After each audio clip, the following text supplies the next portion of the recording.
Offshore oil drilling happens all over the world, and there are a number of oil fields in the North Sea near the UK. Drilling for oil can involve environmental risks, most notably oil spills from tankers, pipelines, and from leaks or accidents on the oil platforms themselves. Oil spills have happened in Scotland, most recently in Shetland in 2016. They have an enormous environmental impact, affecting seas and the wildlife living in and around them. The cleanup process is incredibly expensive, and the effects of the spills can be felt decades later. In this film, Dawn from the Science Skills Academy will show you how to perform an experiment at home to find out the most effective way to clean up an oil spill. In this experiment, we are going to look at how we would clear up an oil spill. So to do that, you are going to need a tub to create your oil spill in. So I've just used a little bowl here. Next, we're going to need some land. So we're going to need some habitat items for our land. So I have got some sand, which I'm going to pour in. So I'm going to make a little beach. If you're not near the sea, if you don't have any sand, don't worry, use what you have around the house. You can use a little bit of moss as well. I'm going to pop that in there. Use my moss to hold that together. And I'm going to use some rocks as well. So you can use some things that you would find just out and about near your home or in your garden, but don't feel like you need to have the exact things that I've got in here. The other things I want to use are some things to represent the animals which an oil spill will affect. So I've got a little fish, that's a dog treat, but don't worry if you've not got any fish. Also have a couple of feathers. So we're going to see how they react to the oil as well.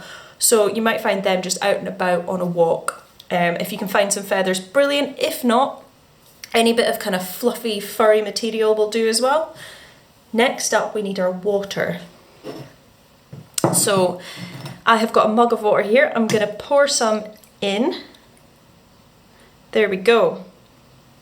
And now we need some oil to actually act as our oil spill. So we have all of our things floating about in our sea here, and I am going to add just some regular cooking oil into here. Use whatever you've got. If you have bike oil, use that. Whatever is lying about. So there is my oil spill. So we want you to think about like how this is reacting to all the different things in there. So I can see already that my feathers look coated. That looks awful. That is absolutely coated in oil. It's just stuck right to it. The next thing we need to think about is how we are going to contain this. What are we going to do to stop the oil from getting near the rest of the land, from affecting even more things? So what I'm going to do, I've got a little bit, it's half a cardboard roll from a toilet roll, and I'm just going to try, it's a little bit big for my bowl, so I'm going to cut it in half, and I'm going to try and scoop this away, try and contain it elsewhere. So you can move that oil along, and look, we can see that it's contained it away from there. So this is really similar to something that's actually done, and it's called a boom. So it's a big kind of floating polystyrene thing, and they can come along and they can just scoop that oil away.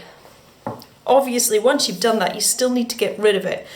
There are loads of different ways to do this. So I'm going to use some cotton buds, which I've got here. And I'm going to do that to try and take some of the oil out. So we can see there, some of that has gone straight on to my cotton bud. And I can scoop a little bit more off. And that's taking some of that oil away. So we want to keep that oil as far away as possible. Next thing I'm going to try is a sponge to see how this is going to do. And again, we're seeing that it is getting some of the oil. Move my feathers back here. But it's not really doing a great job. It's not getting all of it. We've only got a tiny bit there, and we can still see there's loads of oil over in this area here. The other thing that we can do is try and scoop up the oil. So I have a little scoop here, a little plastic scoop, which I can use to try and just scoop the oil off. And it's going to sit inside this little pouch, and you can see it running down the inside of there. And we can keep doing that until we get all of the oil. But sometimes you can't do that. It depends on the area, the environment that you're in. So sometimes the best thing to do is use something which breaks down oils. And something which breaks down oils is detergent, some washing up liquid. So if I pop that in here and I give it a bit of a stir, so I'm just going to use this, give it a little bit of a stir, what you'll see is it actually starts to break down the oils. You can see it happening right there. So exactly the same as it does on your dishes, it's breaking down those oils, but as it's breaking down those oils, it's dispersing them. They're all through my sea now. So it's not a method that you would want to use for every oil spill. It depends entirely on the type of oil spill. We can also use degreaser. So this spray is a degreasing spray. So if I use a little bit of that, that again is going to break down those oils. And you can see that it's moving some of those clumps of oils.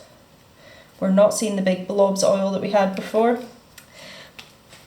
But not the most environmentally friendly to be putting these chemicals into our sea. So we want to get rid of the oils, but it absolutely depends on the area that we're in, on the type of vegetation that's there.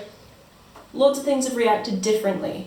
So here I've got feather that has definitely not responded well to that situation. This one here is completely covered in oil. Even after the detergent has gone in, it's still covered in oil. But if I was to wash a bird's feathers with detergent, that's going to remove their waterproofing, which they need to survive. So we definitely want to make sure that we are cleaning up this oil spill in the best way possible for what we have there.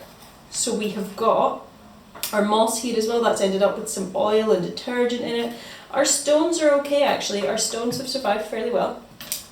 But as you can see, it's made it right up onto my beach here. This beach is covered in little bits of water now and little bits of detergent. So that's come in right the way up to the edge of my beach. So it's made it onto the coastline as well. So it'd be great if you guys can investigate as many ways as you possibly can to clear up that oil spill and figure out how many different ways you can clear it up, and do let us know. Please use our Twitter at SSSSTEM if you have any questions for us at all, and hopefully we'll see you in our next video. Bye! Once again, your task for today is to create a mini oil spill at home and then try different methods to clean it up. Try and find the best way and share your results with us.